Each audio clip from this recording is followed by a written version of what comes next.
Raríssimas, raríssimos e raríssimas, bom dia, René de Paula Júnior falando aqui no Radinho de Pilha, 13 de setembro de 2023, aniversário de grandes amigos, inclusive daqui a pouco eu vou, depois desse episódio, cumprimentá-los com carinho. E falando em amizades, ontem foi um dia extraordinário, né, de rever velhos amigos que a pandemia havia me sequestrado, me roubado durante uns bons anos. Ouvi inúmeras histórias, por coincidência os dois empreendedores com projetos de impacto simplesmente, uau, super inspiradores, muito bacanas tal. Um deles eu vou poder contar hoje. Nesse exato momento o YouTube está processando o vídeo que eu acabei de subir, um vídeo de 6 gigas com 4K, em que eu estou conversando com um desses empreendedores. O outro vai ficar para um outro momento. É um pouco cedo para a gente conversar. Mas é interessante essa história de amizade, porque eu acabei de assistir um vídeo na BBC Brasil sobre um fator preocupante na sociedade atual, que é a solidão, né? A solidão equivale a fumar 15 cigarros por dia, né? Você tem hoje uma epidemia de solidão no mundo. Vale a pena assistir o vídeo, é extremamente interessante, sobretudo porque existe uma diferença entre estar só e estar solitário, né? Existe gente solitária que não se sente só, eu não consigo entender porquê, mas tudo bem, e existe gente que mesmo na companhia de pessoas, né, mesmo cercada de, seja lá quem for, familiares, colegas, continua se sentindo solitária, que é uma questão que às vezes eu me identifico um pouco mais. Eu fico me lembrando daquela música do Engenheiros do Havaí, que eu me sinto um estrangeiro, passageiro de outro trem, que não passa por aqui. Muitos de vocês já devem ter sentido isso também. Mas o que é interessante e preocupante, é que isso virou uma questão de saúde pública. Inúmeras coisas hoje favorecem ou propiciam ou induzem a uma solidão excessiva.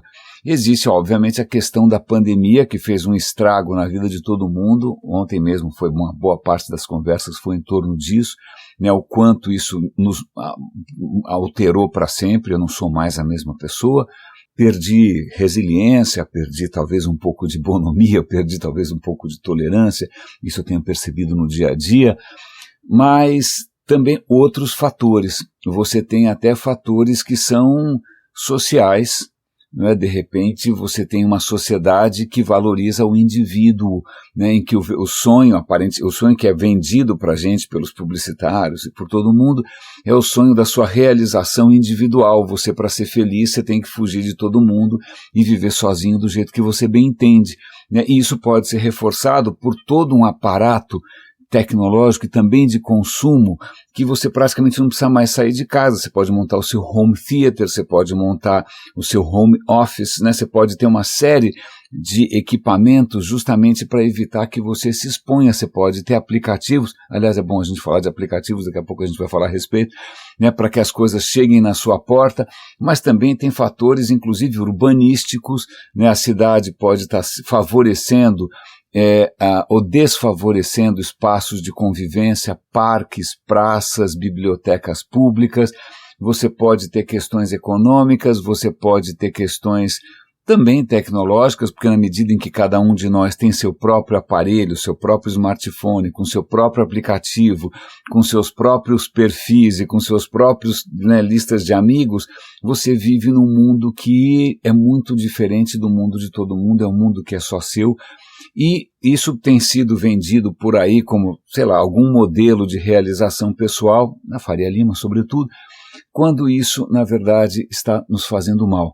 Então, pessoas que se sentem sós, elas têm uma tendência incrivelmente mais alta de desenvolver diabetes, estresse, de ter problemas cardíacos, simplesmente de morrer antes, ou de viver pior.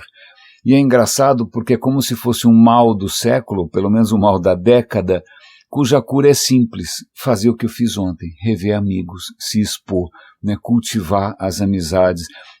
E aí vem uma questão que é muito interessante, que é reconhecermos que somos, do ponto de vista biológico, do ponto de vista evolutivo, do ponto de vista da natureza, nós somos criaturas sociais. Nós evoluímos como grupos, né? A ideia de que você consiga ser feliz, ou saudável, ou realizado isolado, é bastante esquisita. Né? E aí tem uma coisa que ele não menciona, mas quem menciona aqui sou eu, perdão minha garganta, acho que por excesso de tanto que eu falei ontem, e também acho que essa noite eu acabei exagerando um pouco no ar-condicionado, né? Mais um desses males do mundo moderno.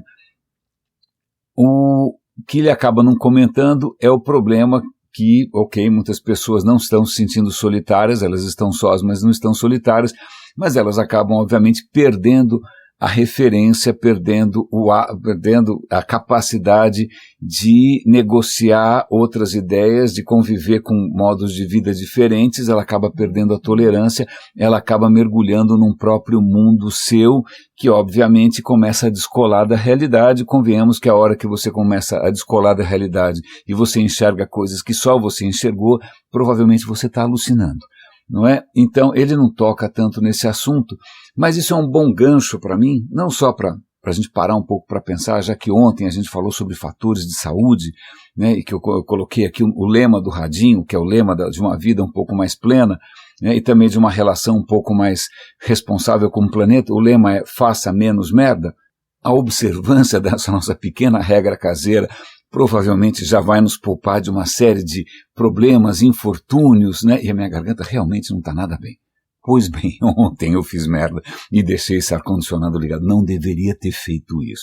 Nós vamos aqui negociar com a minha garganta o nosso impulso de compartilhar algumas ideias, porque já que eu estou falando aqui de confronto com a realidade, eu acabei de ouvir um depoimento extremamente inspirador de uma física teórica que está falando sobre a criatividade, que é uma coisa que você não costuma associar com exatas, você vai achar que é alguma coisa de humanas, não é mesmo? Humanas demasiadamente humanos, com a indústria criativa, a publicidade, por exemplo, que leva você a consumir o que você não gostaria ou não precisa.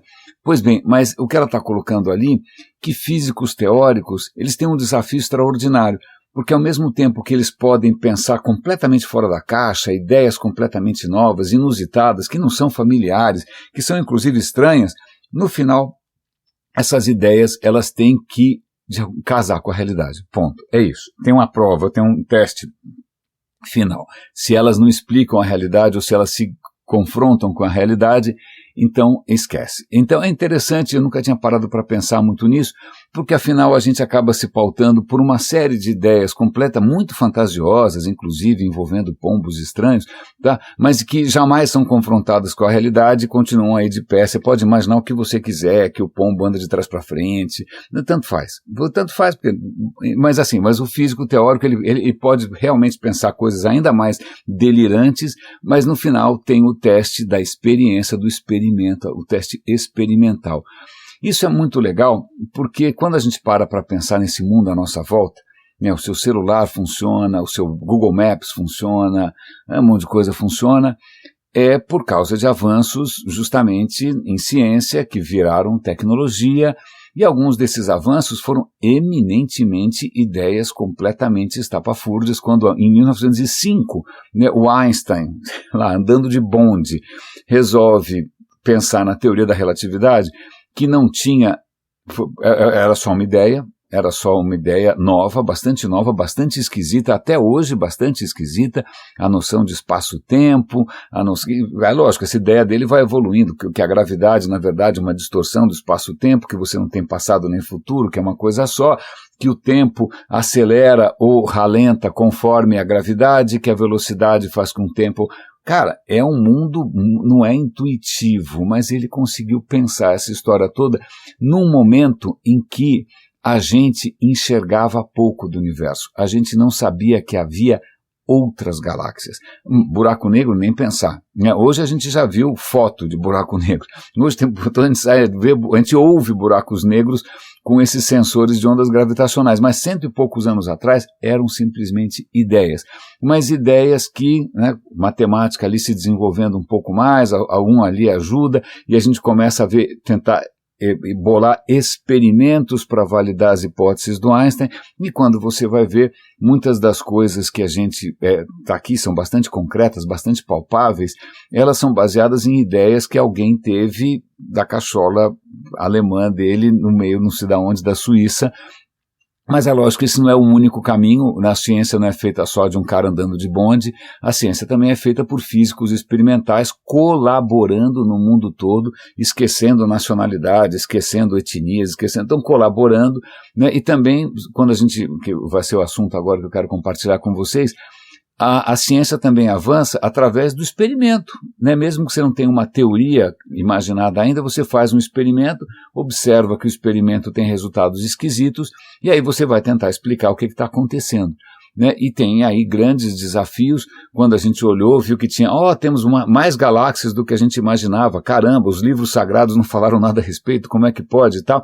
Pois bem, e aí a gente começa a observar, e quando a gente vai ver, essas galáxias e as estrelas estão girando mais rápido do que deveriam, peraí, a conta não fecha, então deve ter alguma coisa esquisita aí, e a única maneira de explicar por que as estrelas estão girando tão rápido nas galáxias é imaginar que existe algum outro tipo de substância, e aí vem essa ideia, através da observação do universo, né, vem essa intuição de que talvez exista uma outra forma de matéria que a gente não conhece, a gente está chamando de matéria escura. Então tem os dois caminhos aí, tá bom? Hoje a gente consegue entender bastante bem como a matéria escura funciona, embora a gente não saiba muito bem como ela é. Mas é um desafio, né? O que é mais interessante é que ela fala o seguinte, o que é mais que a gente tem que ter muita humildade quando a gente é cientista, é que na verdade você pode achar o que você quiser da sua teoria, maravilhosa ou não, ruim ou não, feia ou bonita, a questão é a natureza não está nem aí, a natureza é a natureza, então a sua opinião a respeito, ela, se você gostou ou não gostou, é como ela funciona. Eu me lembro, você já deve ter ouvido essa história, que quando Einstein foi confrontado com uma outra teoria também completamente maluca, que era a história da física quântica, que as coisas eram todas probabilísticas.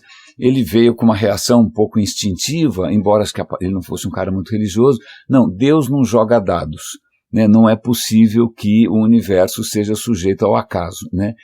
Mas tudo indica que, deixando Deus de lado, natureza joga dados o tempo todo, né? A evolução da vida é simplesmente um lance de dados atrás do outro. Cada vez que uma célula se divide, ela está jogando dados, né? Ela está apostando em várias coisas ao mesmo tempo. Algumas delas dão certo, outras não dão.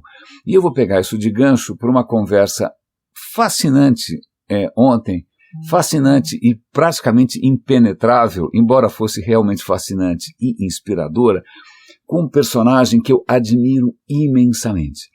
É um físico italiano chamado Carlo Rovelli. O Carlo Rovelli já apareceu várias vezes aqui no Radinho, eu já citei vários livros dele, acho que o mais recente que eu li dele chama Anaximandro, ele está comentando justamente sobre a importância do grego Anaximandro, que é praticamente um dos pais da ciência, que é um cara que, sei lá, na época já tinha teorias meio sem pé nem cabeça sobre como o mundo funciona, seja lá o que for, com deuses, não sei aonde. Aí o Anaximandro, né, aí se você tivesse juízo na época, o que você faz? Você repete o que o sacerdote falou, o que o poderoso falou, o que o rei falou, você não é louco de contestar. O Anaximandro falou, olha, mas desculpa, mas essa história não para em pé, eu tenho algumas ideias que eu acho que elas explicam melhor a natureza, olha, elas explicam melhor o que tem à nossa volta.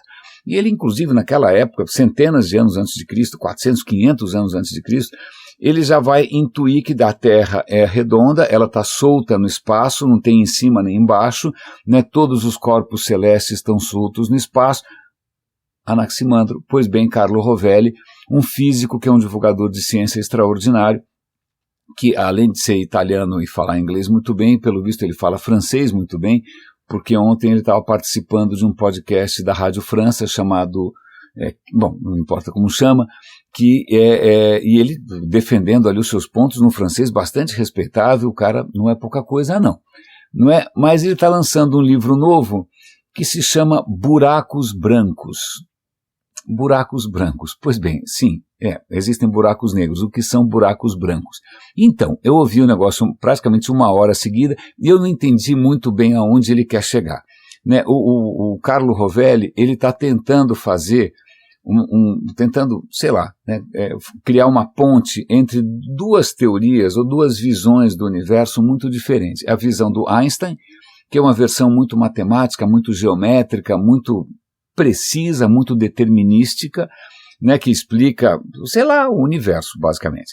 Não é? O universo, o cosmos, as galáxias, o Einstein explica isso muito bem. Mas isso não casa, mas não casa, é outro tipo de pensamento, é outro tipo de matemática com a física quântica, que é a física do infinitamente pequeno, em que tudo é probabilístico, tudo é incerto, coisas bizarras acontecem e tal. O Carlo Rovelli está tentando criar uma ponte com o que ele chama de quantum loop gravity, a gravidade quântica em laços, obviamente é uma coisa que está muito além da minha compreensão caseira, modesta, chinfrim, não é? Mas eu fiquei ouvindo lá ele comentar sobre o que ele imagina que talvez exista lá fora, e ele está imaginando isso não porque ele tomou alguma substância estranha, mas são desdobramentos da matemática.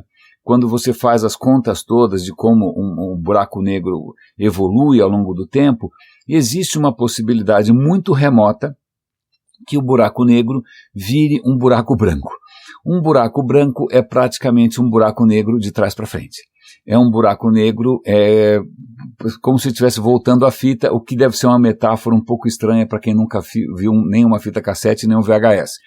É como se você estivesse realmente revertendo tudo o que acontece num buraco negro. Então o buraco negro engole as coisas sem parar, não é? E tudo que cai dentro de um buraco negro não sai nunca mais. Buraco negro é o oposto disso, é o inverso. Ele está sempre soltando o que ele tem dentro, não é? E isso é uma possibilidade, teoricamente não é impossível, e aí ele coloca uma coisa que eu acho extremamente interessante do ponto de vista de pensamento.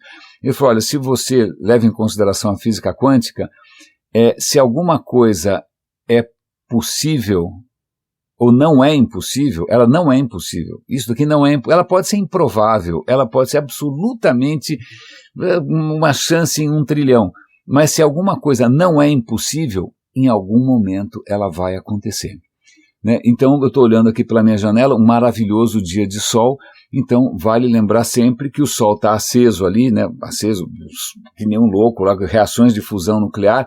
As reações de fusão nuclear no sol não deveriam acontecer, porque elas são muito improváveis.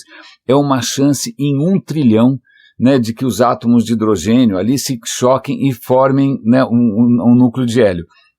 É muitíssimo improvável. Isso só acontece por conta de um fenômeno quântico também bastante difícil de entender, ou melhor dizendo, impossível de entender, a gente tem que aceitar, que é o tunelamento quântico. Bom, não vamos entrar em detalhes, mas basta dizer que não importa quanta gravidade o Sol tenha, não importa a temperatura que o Sol tenha, não importa a pressão que esteja dentro do Sol, isso não basta para explicar por que o Sol está aceso.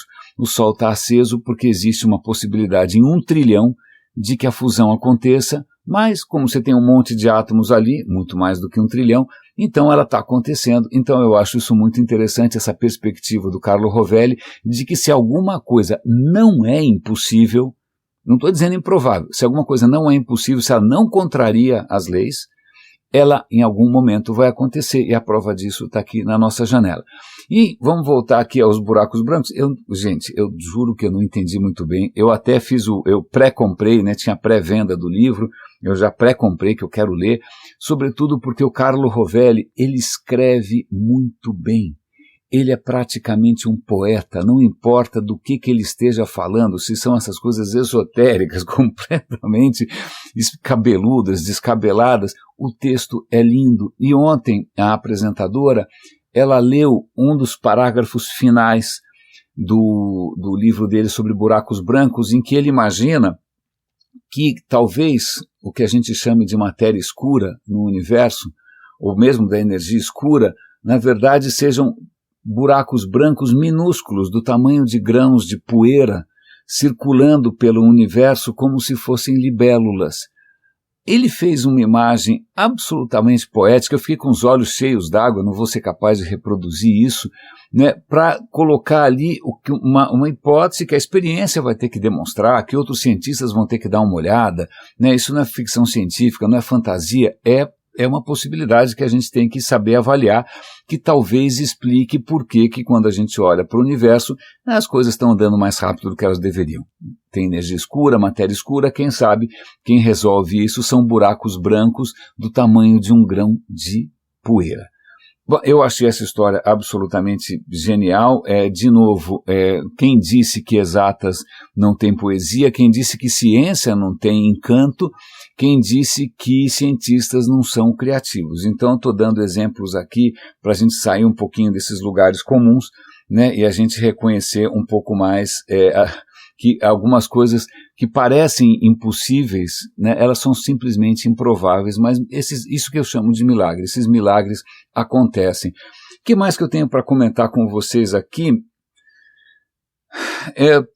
Temos que lamentar, aqui fica o coração pesado pelo que está acontecendo na Líbia, né? A Líbia teve uma dessas tempestades estapafúrdias, que é a tempestade Daniel, represas se romperam e de repente você teve ali uma inundação bíblica, praticamente bíblica, né, em que talvez 10 mil pessoas tenham morrido, né? Então você começa a perceber esses desastres provocados pelos extremos climáticos afetando o mundo inteiro.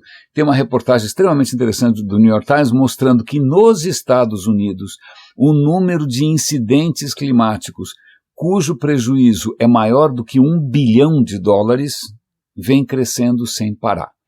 Acontece que para os Estados Unidos eles conseguem, dependendo do ritmo, é claro, dependendo da quantidade do estrago, eles têm resiliência, eles conseguem se recuperar.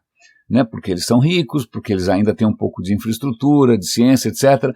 Mas acontece que há um limite para a resiliência de qualquer país. Né? Durante quanto tempo essas mega crises climáticas, esses incidentes vão passar meio que batido, né? Eu já comentei aqui com vocês recentemente que na Flórida as seguradoras não estão mais fazendo o seguro das casas. Fala, se você quiser morar aí, o risco é seu, porque eu já sei o que está acontecendo e o que vai acontecer. Se você quiser, ok, fé, orações, velas, promessas, mas desculpa, não vou segurar a sua casa.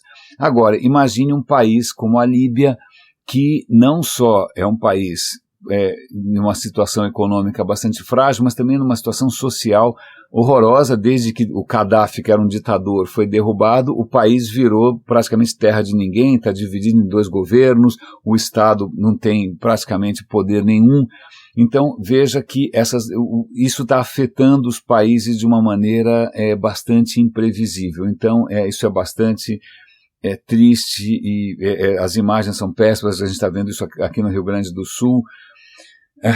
Mas eu tinha comentado com vocês da história de aplicativos. Vamos voltar aqui para questões, já que eu estou falando questões sociais, e eu fiz algumas insinuações, algumas pequenas provocações com o papel das maiores mentes criativas do mundo, né, naquela missão de fazer você gastar dinheiro com o que você não precisa, né, de você virar um indivíduo consumidor insaciável. Tem uma história muito bacana que ontem realmente valeu meu dia. Eu fui conversar com um velho amigo, Rogério Aquino Nogueira, que é um empreendedor que eu conheço de longa data. A gente já fez, tem N histórias em comum, a gente já fez projetos juntos, muito, muito bacana, uma história bonita. E eu sabia que ele estava investindo numa startup. Ele criou uma startup com uma pegada muito curiosa. Uma pegada que aliás, o próprio nome do aplicativo eu acho que é bastante expressivo, chama App Justo. O App Justo imagina que você queira pedir o seu almoço. Você pode pegar o iFood, o Rappi, o que mais que você usa para pedir o seu almoço? Né, ou para pedir uma pizza. Né, você pode pedir através do App Justo. É um aplicativo de entregadores. Por que você pediria através do App Justo? Porque ele é mais justo. Porque ele remunera melhor o entregador. O entregador ganha, ele recebe inclusive no dia seguinte. Aliás, o entregador é segurado. Se acontecer alguma coisa, ele não está exposto. Né? A taxa que é cobrada, tanto dos estabelecimentos quanto dos entregadores, também é menor. Então, veja só, o cara criou uma app que é absolutamente essencial, né, na vida de hoje, né, ainda mais está todo mundo sozinho, está todo mundo pedindo coisas sem parar, mas cujo objetivo fundamental é não explorar o entregador, é não explorar quem já está numa condição fragilizada, é prover a esse cara uma condição mais digna, né, de ter uma vida economicamente mais satisfatória. Né? Então, N preocupações ali, tem desde a história de quando que o cara recebe, quanto que o cara recebe, como é que é o suporte. Curiosamente, ao contrário de outros aplicativos desses de entrega, você não é bombardeado com ofertas. Eu falei, pô, que legal, porque esse aplicativo aqui, quando eu vou tentar usar os outros, até eu descobrir onde é o que eu quero fazer, eu tive que atravessar um bombardeiro do Putin de ofertas e promoções e fidelidade, descontos. O Rogério falou, não, eu não quero incentivar o consumo desnecessário, eu só quero resolver o problema. Você quer comer, eu quero facilitar isso. Agora, eu não vou aqui entrar nessas estratégias malucas de growth marketing exponencial, que é o que os investidores querem. Eles querem saber se você vai ter um growth exponencial, se você vai ter um retorno sobre o investimento. Tanto que iniciativas dessas, que são iniciativas de impacto social, elas dependem de um outro tipo de investidor, que não é um investidor que está pensando no curto prazo, que não é um investidor que está pensando como se o mundo fosse um cassino, onde só ele ganha. Não, a preocupação é uma preocupação de fazer a ponte, mas de uma maneira em que todos saiam ganhando.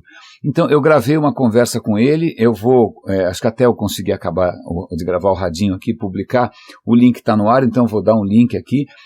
Testem, eu não sei se o App Justo está na cidade de vocês. Ontem eu pedi o meu almoço ali pelo App Justo, tive a oportunidade de conhecer o entregador, a gente entrevistou o entregador foi bastante transparente, o Márcio, então eu fiquei feliz de ver que, de novo, embora seja improvável, é possível. É perfeitamente possível, e são esses pequenos milagres que podem efetivamente mudar o jogo. Fiquei muito feliz de conversar ontem com o nosso amigo Rogério Nogueira.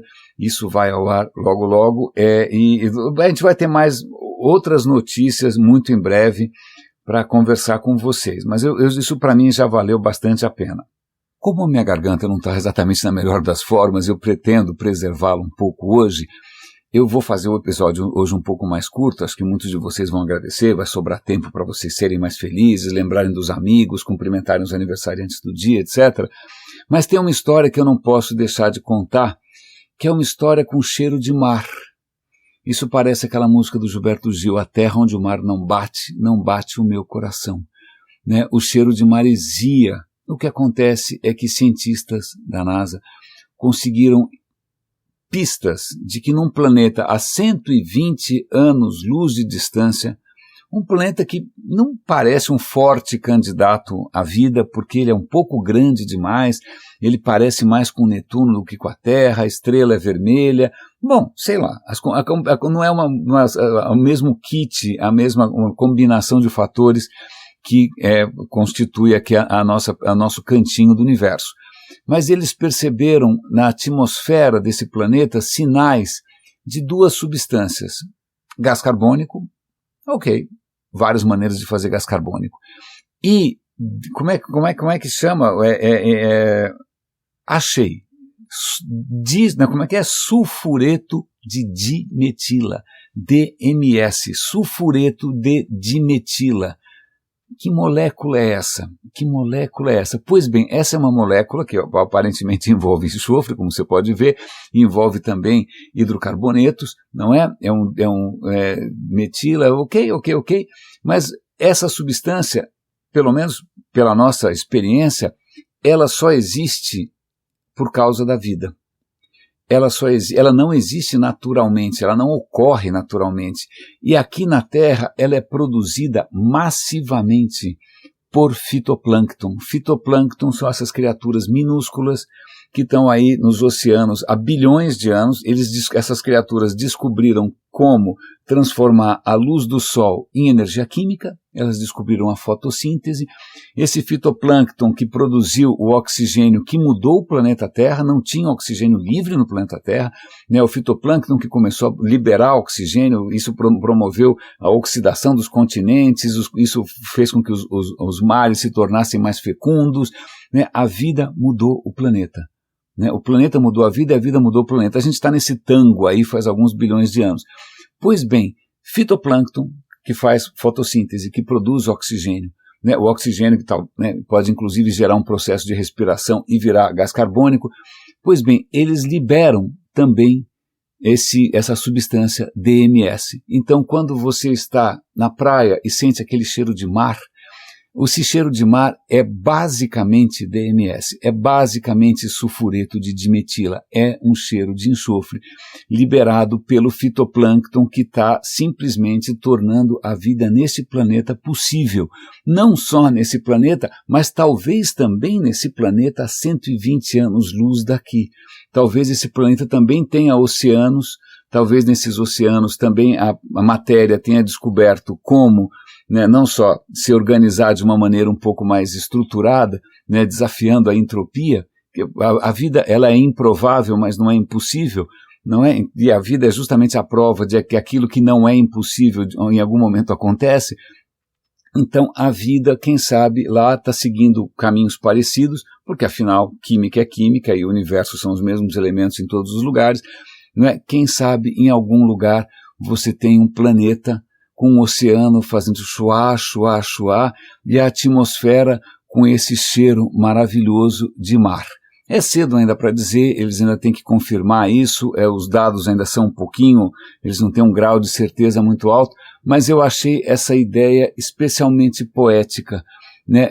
Quando a gente percebe, o poeta Gilberto Gil já tinha percebido de uma maneira intuitiva, que esse cheiro de mar, na verdade, é a assinatura de um milagre que aconteceu, um milagre improvável, mas não impossível, né, de pequenas criaturas descobrirem como aproveitar um outro milagre, que também é muito improvável, mas também não é impossível, de um sol estar ali o tempo inteiro irradiando energia sem parar, não é? Como transformar isso em alguma coisa que contraria as leis, que tenta criar ordem apesar de tudo, e que criar ordem, desafiar o tempo e jogar os dados e criar inúmeras maneiras de desafiar e de explorar e de conquistar, e bilhões de anos depois, graças a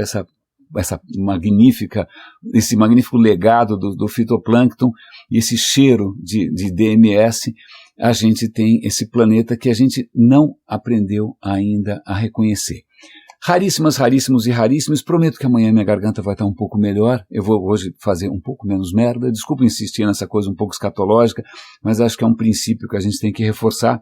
Cuidem-se, por favor. Um grande abraço e até amanhã.